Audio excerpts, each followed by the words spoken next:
우리 함께 하나님의 말씀 베드로전서 5장 8절에서 9절에 있는 말씀을 함께 보도록 하겠습니다. 베드로전서 5장 8절에서 9절에 있는 말씀입니다.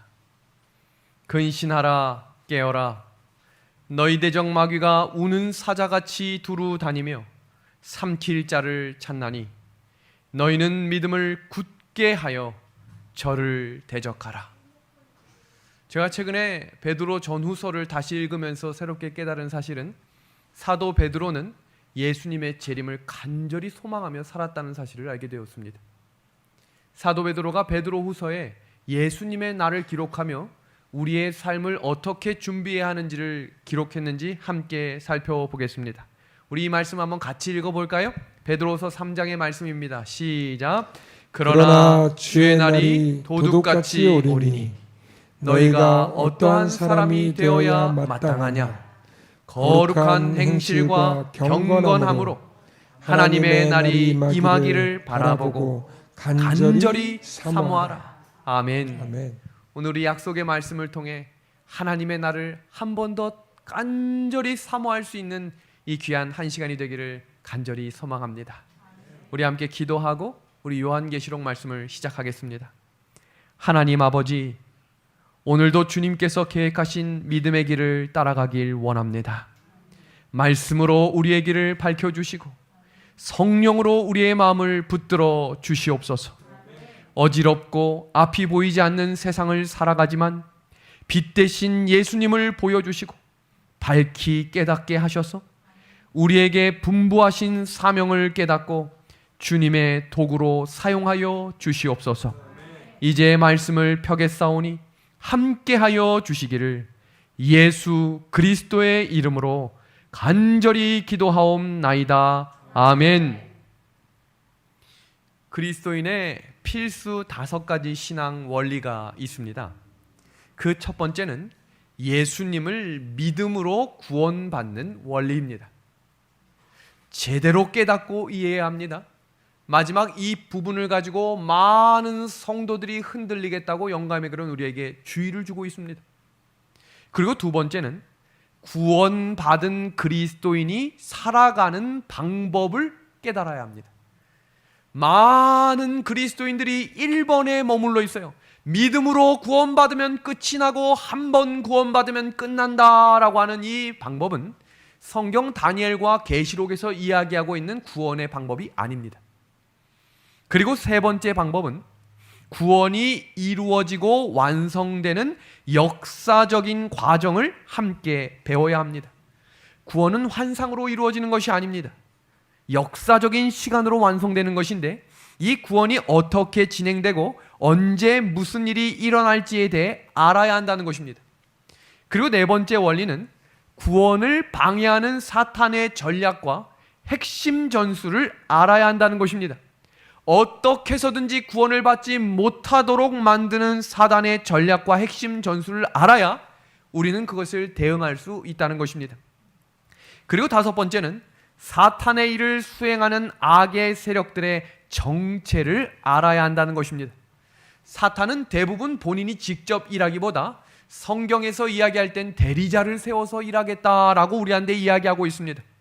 예수님을 믿음으로 구원을 받은 원리를 대부분은 가장 강조하지만 그것만큼 중요한 것은 2번째부터 5번째까지에 나오는 원리도 이 교회를 세우고 있는 기독교 사상의 가장 중요한 원리라는 사실을 기억하셔야 합니다.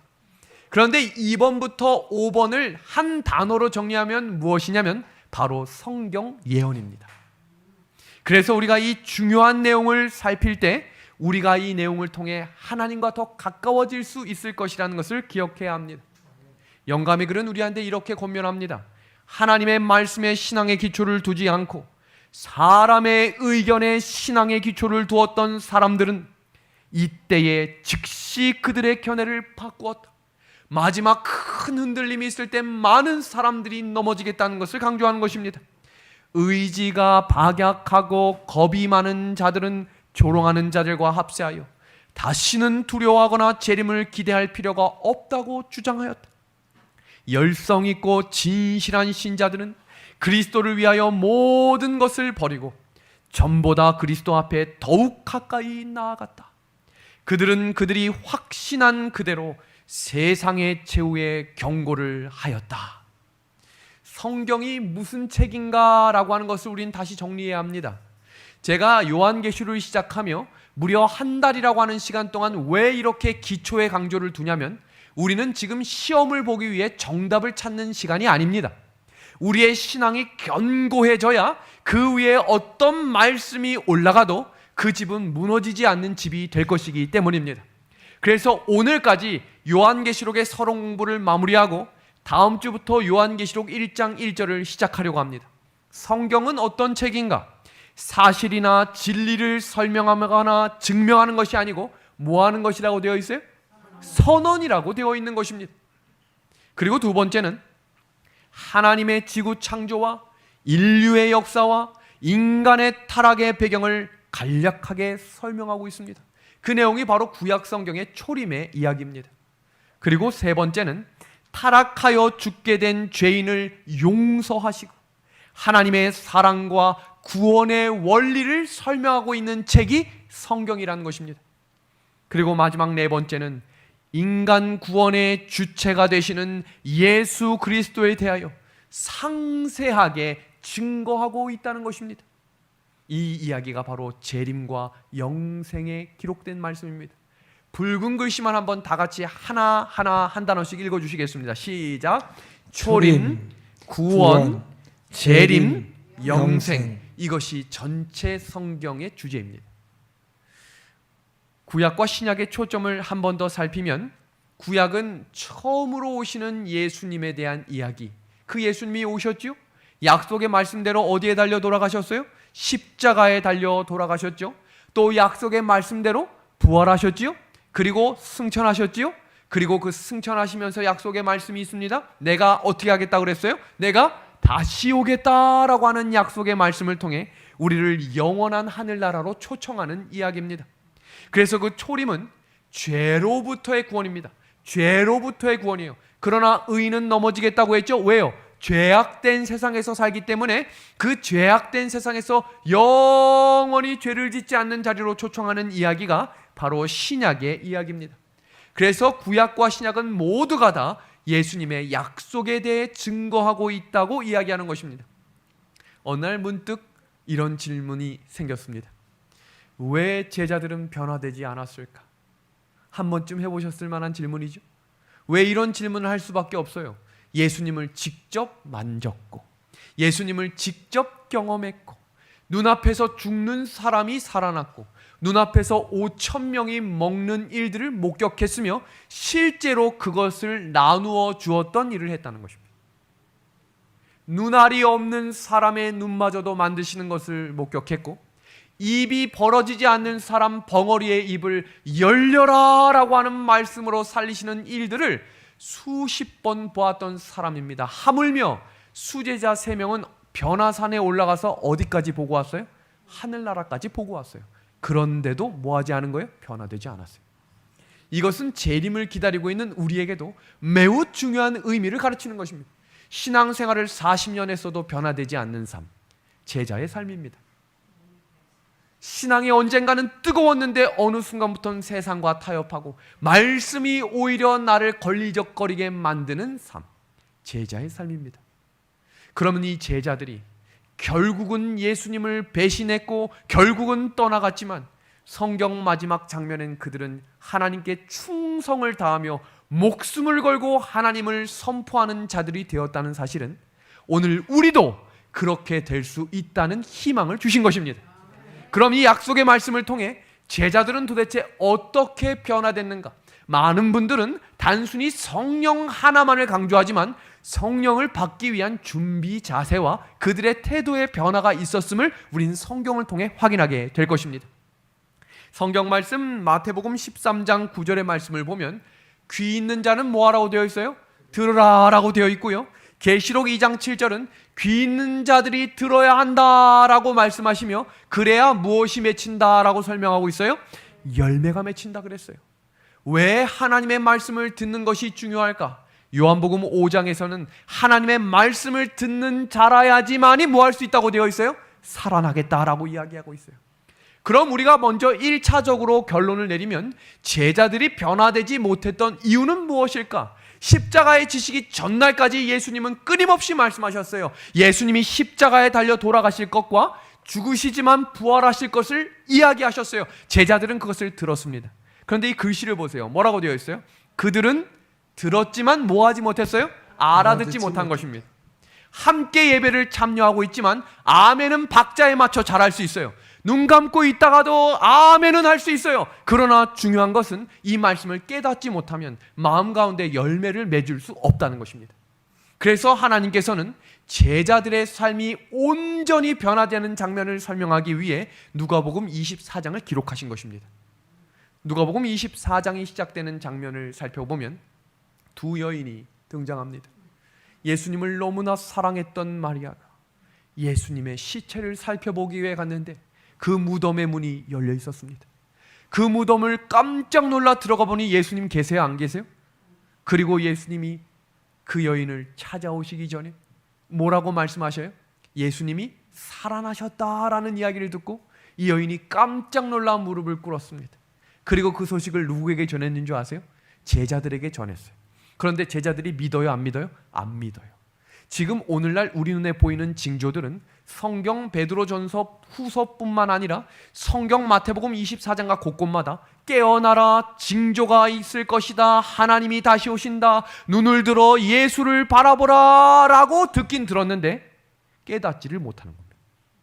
그러니 다시 어제와 같은 오늘이 되고 내일도 기대감이 없는 똑같은 코로나와 코로나 이후의 삶이 변화되지 않는 삶을 살아가는 우리의 모습은 제자들의 모습과 같다는 것입니다. 예수님이 십자가에 달려 돌아가셨고 말씀대로 부활하셨는데 말입니다. 그때부터 한 사건이 시작됩니다. 제자 둘이, 여기서 이야기하는 제자 둘은 12제자는 아니었던 것 같아요. 누가복음 24장을 보면 글로바라고 하는 아마도 70명의 제자 중에 한 명이었던 것 같습니다. 그 제자 두 사람이 함께 예루살렘을 떠나 고향으로 돌아갑니다. 그때 누가 함께 하셨어요? 예수님이 그 자리에 함께 하셨다는 것입니다. 그리고 두 제자가 어떤 대화를 하면서 갔을까요? 우리 성도님들은 예배를 마치고 집에 갈 때 어떤 대화 하십니까?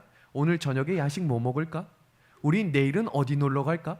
우리가 말씀을 들었지만 집에 가는 길에 말씀을 한 번 더 상기하고 말씀을 묵상하는 것은 그처럼 중요한 것입니다. 이 제자들은 예수님께 능력을 경험하고 귀신까지 쫓아냈던 능력을 경험했던 제자들이었어요. 그러나 예수님이 부활했다는 소식을 들었지만 그들은 고향으로 돌아가고 있었던 것입니다. 여기서 우리에게 희망이 있는 것은 그런 제자라도 예수님은 끝까지 포기하지 않고 그와 함께 하신다는 것입니다. 그리고 이야기합니다. 누가복음 24장 14절에서 17절을 봅니다. 노란 글씨만 살피겠습니다. 이 모든 된 일을 서로 이야기하더라. 무슨 이야기예요? 예수님이 십자가에 달리기 전에 핍박받으며 채찍질 맞고 쓰러져며 걸어갔던 그 이야기를 서로 대화하는 것입니다. 그리고 또 무슨 이야기를 해요? 예수님이 왜 돌아가실 수밖에 없었을까? 예수님은 우리의 희망이고 우리를 구원하실 수 있는 온전한 메시아였는데 그 예수님이 돌아가셨다. 그때 예수님이 질문을 하십니다. 너희가 길 가면서 서로 주고받고 하는 이야기가 무엇이냐? 예수님이 질문하실 때는 대단한 의미가 있는 것입니다. 우리가 지난 시간에 살폈었죠? 아담아 어디 있느냐라고 하는 이 질문은 어디 있는지 몰라서 질문하는 게 아니라 내가 여전히 너를 사랑하고 있고 내가 너를 구원하길 원한다는 간절한 하나님의 호소의 음성이었어요. 마찬가지로 이 두 제자가 무슨 얘기하고 가고 있는지 몰라서 물으시는 게 아니에요. 너희 마음 가운데 약속의 말씀이 회복되어야 한다라고 말씀하고 있는 것입니다.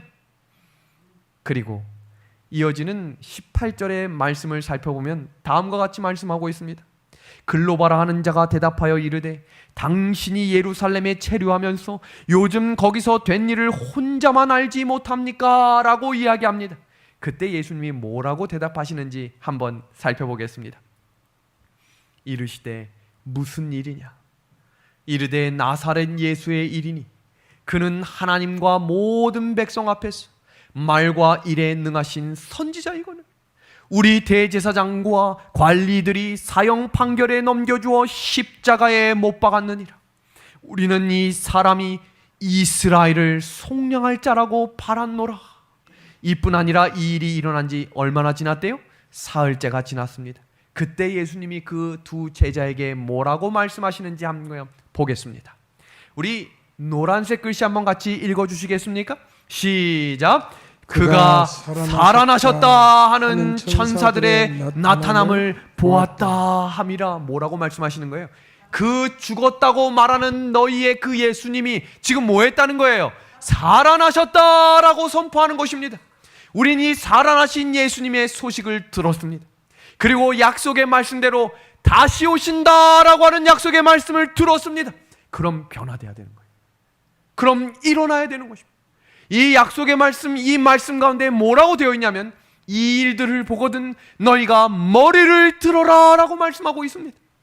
머리를 들으라는 이야기는 세상의 것에 욕심을 버리라는 것입니다. 세상의 것을 바라보는 일을 그만하라는 것입니다. 우리가 알고 있는 돼지는 목이 굳은 동물입니다. 살아생전에 하늘을 볼 수 없는 동물이에요. 그래서 항상 땅만 보고 먹을 것만 보며 살아갑니다. 그러나 그 돼지가 딱 죽기 전에 한번 멱이 따일 때 뒤집어 엎어져 하늘을 바라봅니다. 이런 사람이 되어서는 안 됩니다. 목을 들어 머리를 들어 예수님을 바라보아야 하는 것입니다. 이어지는 예수님의 말씀은 우리에게 대단한 사실을 깨닫게 하는 말씀이 등장합니다. 또 우리와 함께 한 자 중에 두어 사람이 무덤에 가 과연 여자들이 말한 바와 같음을 보았으나 예수는 보지 못하였느니라 하거늘 이르시되 미련하고, 이 노란색 글씨 한번 같이 읽어주세요. 시작.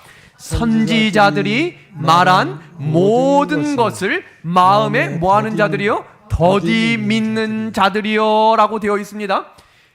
예수님이 두 제자들한테 이렇게 얘기하시는 거예요. 너희들이 구약을 안다고 하는데 구약의 선지자들이 말하는 예수님이 십자가에 달려 이 땅에 태어나신 것은 믿으면서 왜 예수님이 십자가에 달려 돌아가시며 왜 예수님이 부활하신다는 사실은 믿지 않느냐라고 이야기하는 것입니다. 이 장면은 드디어 예수님이 두 제자에게 예언을 가르치는 장면입니다. 특별한 장면이에요. 예수님이 이 장면을 다시 한번 강조하며 이야기합니다.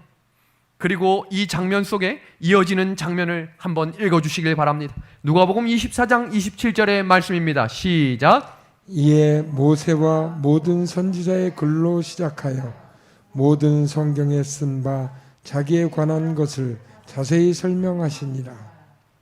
얼마나 대단한 이야기입니까? 그냥 예수님이 한 번 더 믿어보자 이렇게 이야기한 게 아니에요.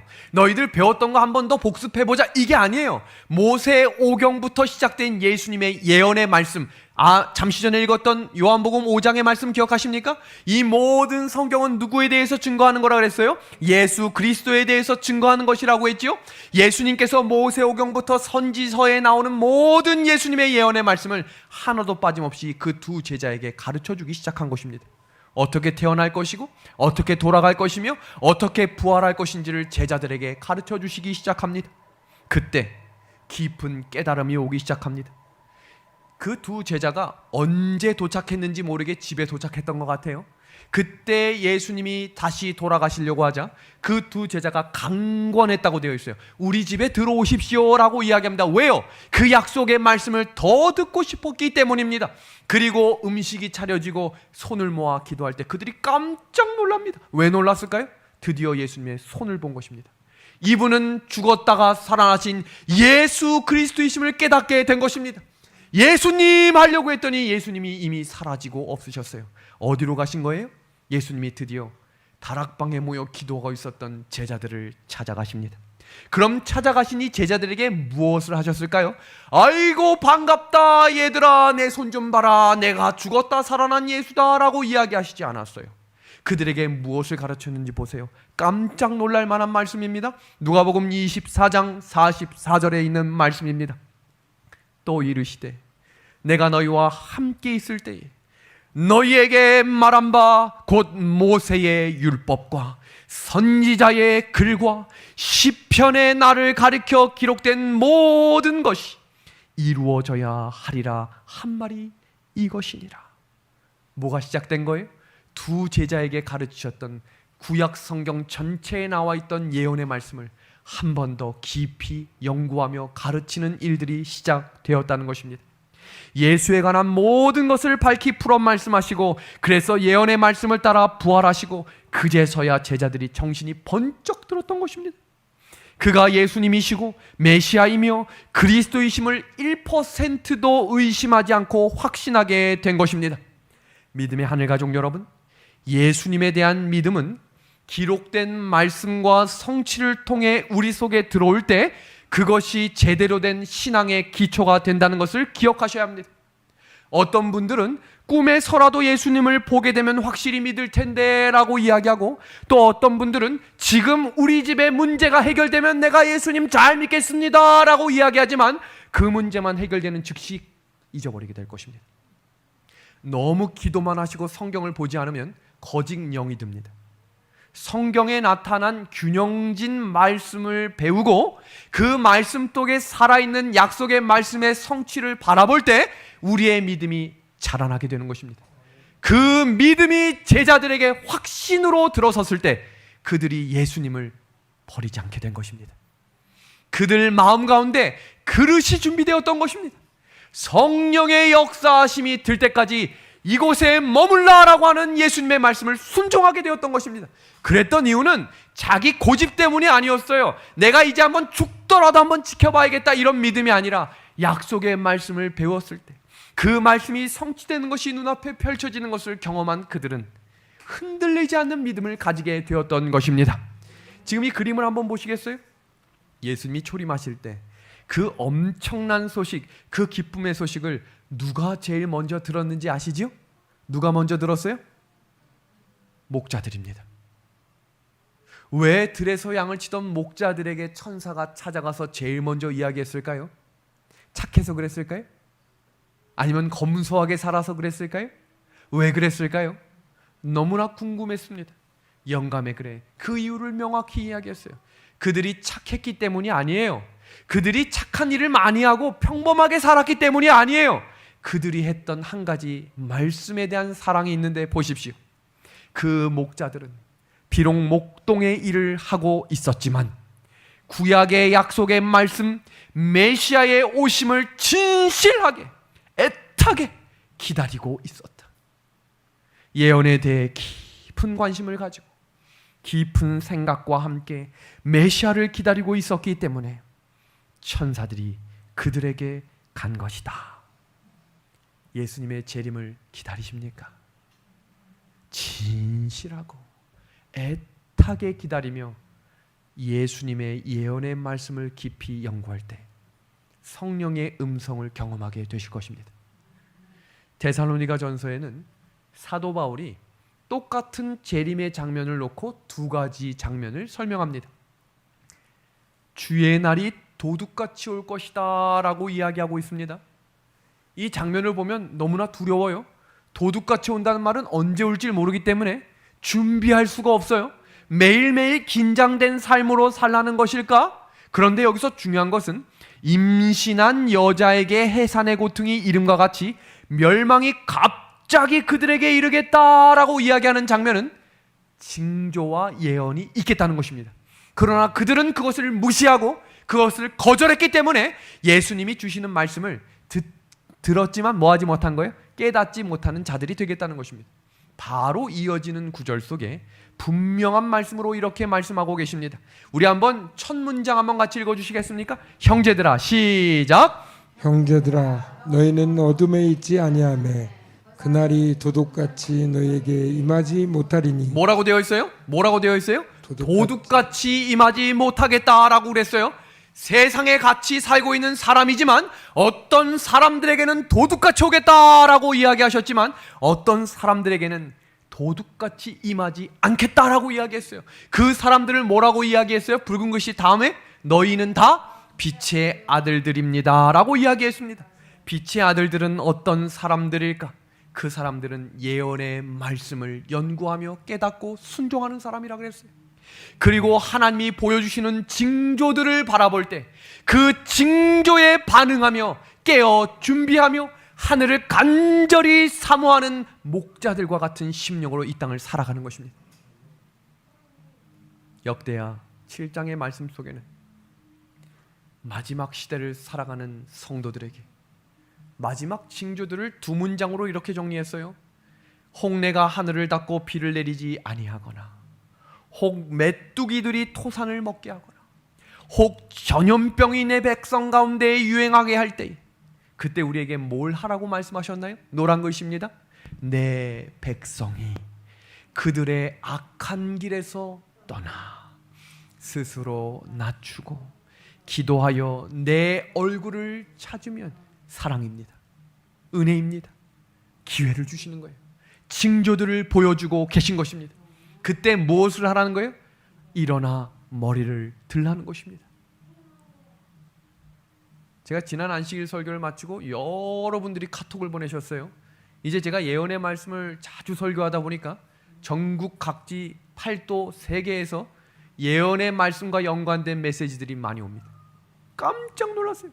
설교가 끝나자마자 2020년 6월 26일자 신문에 4천만 마리 먹구름 메뚜기 떼가 브라질 곡창지들을 습격했다라고 이야기했습니다. 머리를 들어야 하는 것입니다. 전염병이 돌겠다고 했죠. 지금 2020년 2019년 12월부터 시작된 이 전염병이 2020년 6개월이 다 지날 때까지 끝난 것이 아니라 더 큰 유행이 올 징조를 보이고 있습니다. 어제 하루만 13만 5,324명이 확진됐고요. 대한민국도 끊임없이, 미국도 끊임없이 점점 생기고 있다는 이 사실은 하나님이 지금 사방의 바람을 붙잡고 있다는 증거이고, 이 바람을 놓는 순간 예수님의 은혜의 시기는 끝이 난다는 것을 기억하셔야 합니다. 코로나가 던지는 섬뜩한 경고를 보십시오. 9주간 미국의 실업자 수가 무려 3,863만 명이에요. 대한민국 서울 인구 수만큼 직장을 잃은 것입니다. 놀라셔야 합니다. 문제가 일어나고 있다는 것이죠. 전 세계의 153개국의 1만 1,000명의 과학자들이 말로 표현할 수 없는 지구의 환경 파괴로 인해 고통이 밀려올 것이라고 징조했습니다. 세계가 지금 통합이 되려고 준비하고 있습니다. 무엇을 이야기하는 줄 아시겠어요? 준비해야 하는 역사의 마지막 때가 다가오고 있다는 것입니다. 우리는 지구의 온도가 높아지는 비상사태에 직면하고 있음을 분명히 선포한다. 기후의 위기가 도래했고 대부분의 과학자들이 예상했던 것보다 더 빠르게 가속화되고 있다. 2005년 이전의 기후변화에 대한 연구는 더 이상 적용하기 어려운 것들이 있다. 성경 요한계시록을 공부할 때 이 도표를 꼭 기억하셔야 합니다. 마지막 때에 일어날 사건들은 계시록 12장부터 22장까지 후반부에 명확하게 정리가 되어 있고, 우리 시대에 살아가게 될, 우리가 직접 목격하게 될, 예수님이 제자들에게 예언의 말씀을 가르쳐 주신 것처럼 이 예언의 말씀을 직접 목격하게 될 장면들이 이 장면입니다. 지진과 온역과 재난의 징조가 이어질 때, 경제가 크게 흔들리는 일들이 일어날 때, 그때 오는 것이 바로 짐승의 표 환난 일요일 법령입니다. 그리고 7 재앙이 일어났죠. 그리고 마지막 지난 안식일에 배웠던 아마겟돈 전쟁 그 끝 무렵에 예수님이 재림하시는 것입니다. 지금 보시는 이 사진 속에 이 남자가 무엇을 하고 있는 것처럼 보이세요? 나팔입니다. 나팔을 들어서 크게 불어야 할 때가 된 것입니다.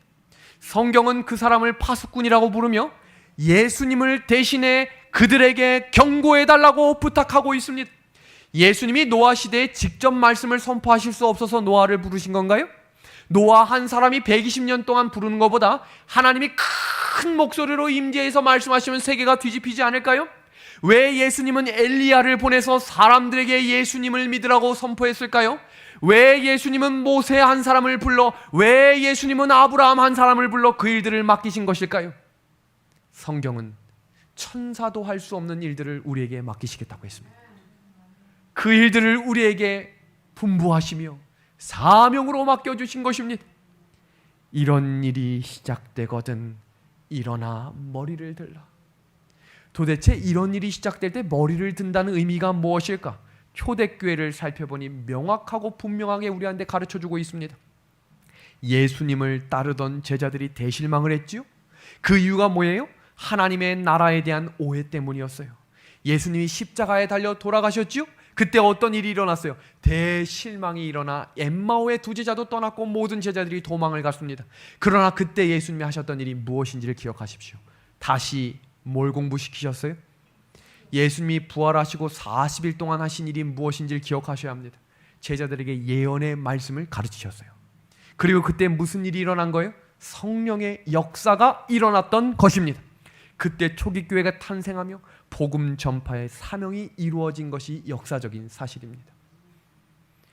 어느 날 제 막내 아들 윤예섭이 제가 설교를 준비하고 있는데 조용히 문을 열고 들어와 책 2권을 저에게 건네주었습니다.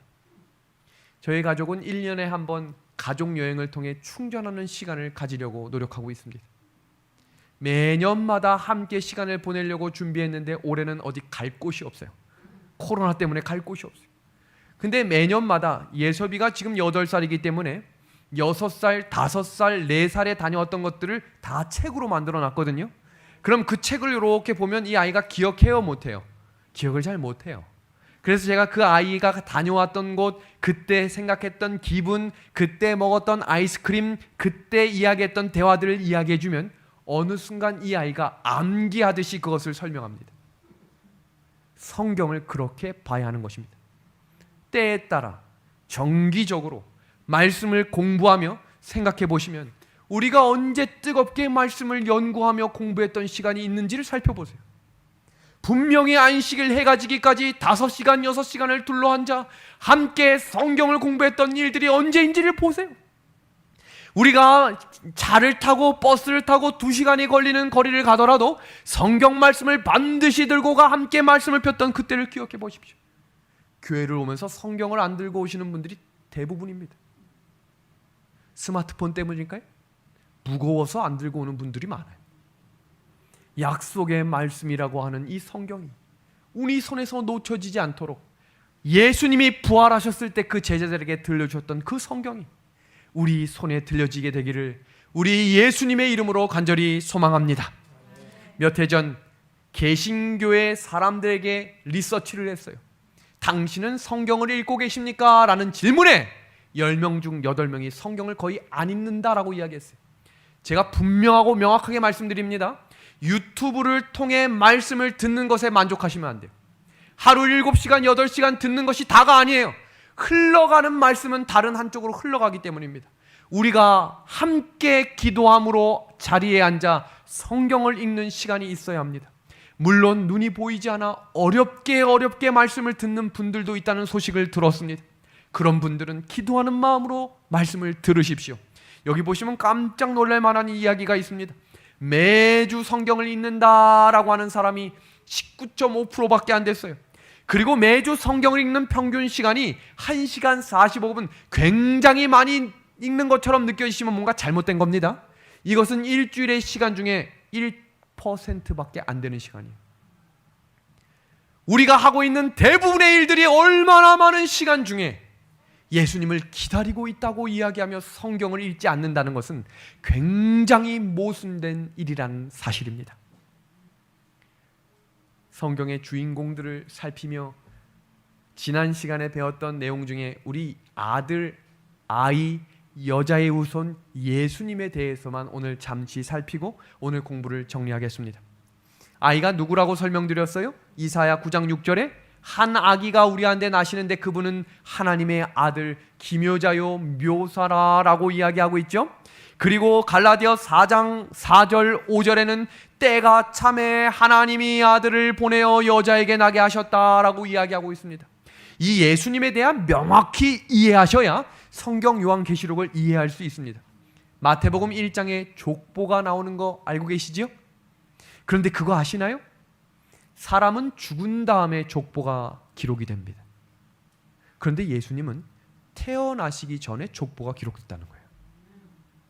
그리고 그 족보가 그저 그렇게 되어 있지 않고 굉장히 명확하고 분명하고 어떤 뿌리에 어떤 존재로 태어나시며 어디에서 태어나실 것까지 기록되어 있다는 거예요. 그런 분은 인류 역사상 예수님 한 분밖에 없습니다. 지금 미국에 300명이 자신이 예수라고 했어요. 예수님은 미국에서 태어날 분이 아니에요. 성경에 기록되어 있어요. 한국에도 지금 30여 명이 자신이 예수라고 하고 있어요. 다 거짓말입니다. 왜냐하면 성경은 분명하고 명확하게 예수님의 족보에 대해 기록하고 있기 때문입니다. 왜 마태복음 1장에 족보가 나왔을까? 마태라는 기자는 유대인들에게 예수 그리스도에 대해 믿게 하기 위해 쓴 책이 마태복음입니다. 그래서 마태는 그들의 조상, 유대인들의 조상, 그들이 가장 존경하는 아브라함부터 시작해서 예수님이 그 뿌리에서 나온 분이라는 것을 확증하기 위해 족보를 기록한 것입니다. 더 나아가 예언의 말씀의 성취로 오신 분이 예수 그리스도라는 사실을 알려주기 위해 마태복음이 기록된 것입니다. 족보 중에 몇 가지 중요한 부분을 살펴보겠습니다. 창세기 9장을 살펴보면 노아가 세 아들이 있었죠? 그 세 아들 중에 어디 족보로 나온다고 되어 있는지 아세요? 셈입니다. 셈. 그리고 셈의 후손이 누구냐면 아브라함이에요. 그 아브라함에 대한 이야기가 창세기 22장에 이렇게 기록되어 있습니다. 또 내 무엇으로 말미암아요? 씨로 말미암아. 성경 주석은 이 씨를 예수 그리스도라라고 명시하고 있습니다. 예수 그리스도로 말미암아 온 천하 만민이 복을 받겠다. 이 복은 세상의 부와 명예와 권력이 아닙니다. 세상의 부도 가지고 있는 사람들이 다 한순간에 잃어버릴 수 있습니다. 세계적인 갑부 순위 중에 우리나라에 가장 많은 돈을 가진 사람이 이건희 회장입니다. 무려 몇 년이 넘는 시간 동안 식물인간으로 누워있죠. 그 자녀들은 그 돈 때문에 얼마나 싸우는지 모릅니다. 그것이 절대 복이 아닙니다. 어떤 사람이 우리 장로님과 집사님을 찾아와 세계적인 부와 명예와 춘천에서 큰 빌딩 세 채를 받으실래요? 아니면 하늘나라에 가시는 은혜를 경험하실래요? 라고 이야기한다면 주저하지 마시고 하늘을 선택하시기를 바랍니다. 그 순간 고민하기 시작하면 사탄의 영이 임하는 것입니다. 이어지는 구절을 보겠습니다. 창세기 21장 12절을 보면 그 아브라함의 자손 중에서도 누구를 통해 그 씨가 나온다고 기록되어 있어요? 누구의 씨라고 되어 있어요? 붉은 글씨 이삭에게서 나는 자라야 내 씨라 부르겠다라고 이야기했죠. 성경은 장자 중심으로 기록이 되어 있지만 예수님의 탄생은 장자가 아니에요. 생각해 보세요. 아브라함에게 원래 누가 먼저 있었어요? 이스마일이 있었지만 하나님은 누구를 통해 온다고 약속하셨어요? 이삭을 통해 온다라고 이야기한 것입니다. 이삭이 두 아들이 있었죠? 에서와 야곱입니다. 근데 이 두 아들 중에 누구를 통해 오신다고 또 약속하셨어요? 야곱입니다. 한번 볼까요? 한 별이 야곱에게서 나오며 한 규가 이스라엘에게서 일어나며. 지금 5주째 계시록 공부를 하고 있는 분들 이걸 딱 보면 이중어구 대꾸법 기억나시나요? 한 단어를 한 번 더 강조해서 한 별은 한 규를 의미하는 거겠죠? 야곱은 이스라엘이라는 이름을 갖고 있는 거 알고 계시죠? 한 번 강조한 겁니다. 이게 히브리 사상법입니다. 이것이 요한계시록에 사도 요한이 이 히브리 법에 대한 사상을 갖고 있었기 때문에 성경 전체적인 요한계시록의 사상이 이중어구와 대꾸법으로 기록이 되어 있는 거예요. 여기 보면 이삭의 씨에서 누구의 씨로 나오겠다고 분명히 말씀하셨어요? 야곱의 씨라고 기록되어 있습니다. 야곱에게 12아들이 있었죠? 그 12아들 중에 루벤이라고 하는 첫째 아들을 통해 나오시지 않고 넷째 아들이었던 유다를 통해 나옵니다. 기억하시죠? 그 유다에게 넘어갔지요. 예수님의 족보가 이렇게 이어지며 유다 자손 중에 나오게 된 족보 중에 이방 여인도 있다는 사실을 기억하실 겁니다. 이방 여인 중에 여리고를 정복하러 갔을 때 온 가족이 이 여인의 믿음 때문에 구원받았습니다. 이 여인이 누구였어요? 라합입니다. 기생 라합을 통해 이 족보가 들어갔죠. 그 족보의 이름 중에 누가 있냐면 바로 이새가 있는 겁니다. 이새의 줄기에서 한 싹이 나며 그 뿌리에서 한 가지가 나서 결실할 것이다 라고 이야기하고 있습니다. 그리고 이 이새의 자손 중에 이 위를 살펴보면 그 여인 중에 룻이라고 하는 여인도 있어요. 룻이 누군지 아시죠? 나오미라고 하는 여인이 이방 땅에 가서 두 아들과 남편을 잃고 한 며느리는 떠났지요. 근데 그 한 며느리가 끝까지 어머니와 함께하기로 결심하며 보아스라고 하는 인물과 결혼합니다. 그 보아스와 룻이 결혼해서 낳은 자손 중에 누가 있는 거예요? 이새가 있어요. 이 이새의 뿌리 중에 어떤 자손이 나오는지 아십니까? 다윗이 나옵니다. 그 다윗의 뿌리 중에 누가 나오는 거예요? 예수 그리스도가 나오는 것입니다. 예수님이 되는 건 만만치가 않아요. 이걸 다 충족해야 예수님이 되는 거예요. 그러니까 누군가가 내가 예수다, 그 사람의 이름으로 기도하면 가서 이렇게 이야기하세요. 오늘 이야기를 하시면 되겠습니다. 그리고 여기서 끝이 아니죠. 예수님은 어떻게 태어나셔야 했냐면 처녀의 아이로 태어났어야 돼요. 이사야 7장의 말씀입니다. 그러므로 주께서 친히 징조를 너희에게 주실 것이라. 보라, 처녀가 잉태하여 아들을 낳을 것이니. 처녀가 잉태한다는 이 사실이 가능하긴 한 사실인가요? 그러나 하나님은 이루셨나요? 이루셨습니다. 마태복음 1장 17절입니다. 예수 그리스도의 나심은 이러하니라. 그의 어머니 마리아가 요셉과 약혼하고 동거하기 전에 성령으로 잉태되어 나타났더니. 아멘입니까? 아멘입니다. 지금 제가 40여 분 동안 한 이 이야기가 바로 예수님이 제자들에게 가르치신 내용이었어요. 왜 변화되지 않을까 생각했던 그 제자들에게 성경 말씀을, 예언의 말씀을 가르치셨고, 이 말씀이 성취되어 나오셨고, 그 약속의 말씀대로 십자가에 달려 돌아가셨으며 부활하신 그 예수가 니들이 보고 있는 예수다라고 말씀하신 거예요.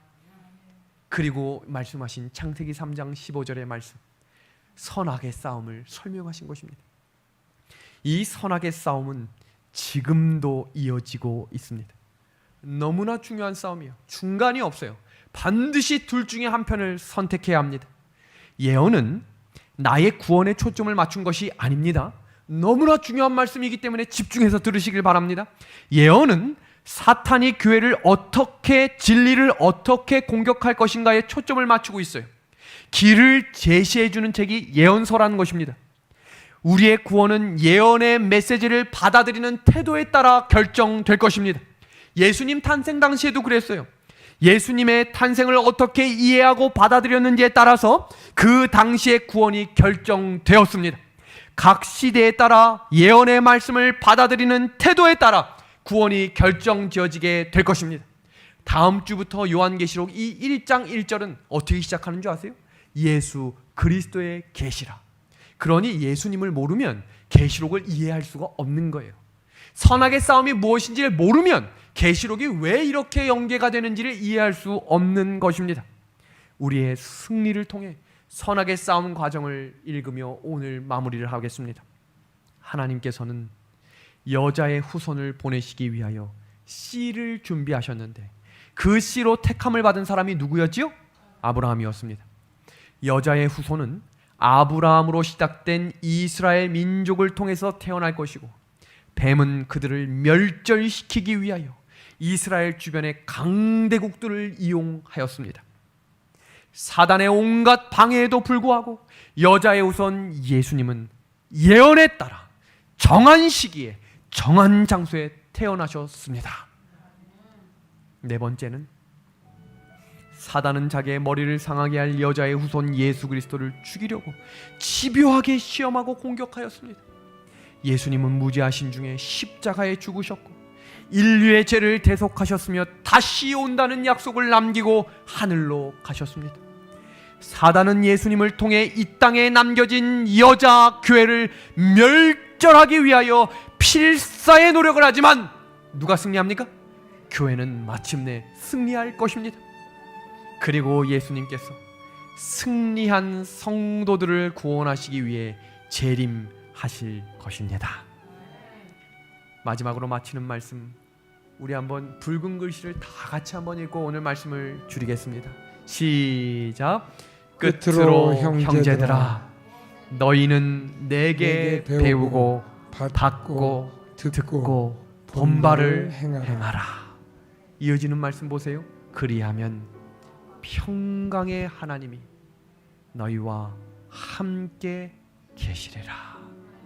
성도 여러분, 우리 믿음의 하늘 가족 여러분, 이 약속의 말씀, 예언의 말씀을 들으시고도 여전히 세상을 바라보시겠습니까? 아니면 이제 성령의 음성에 귀 기울이며 머리를 들어 하늘을 바라보시겠습니까? 약속의 예수님, 다시 오실 예수님을 간절히 사모하는 저와 우리 믿음의 하늘 가족들이 되길 바라며 오늘 약속의 말씀을 드리도록 하겠습니다.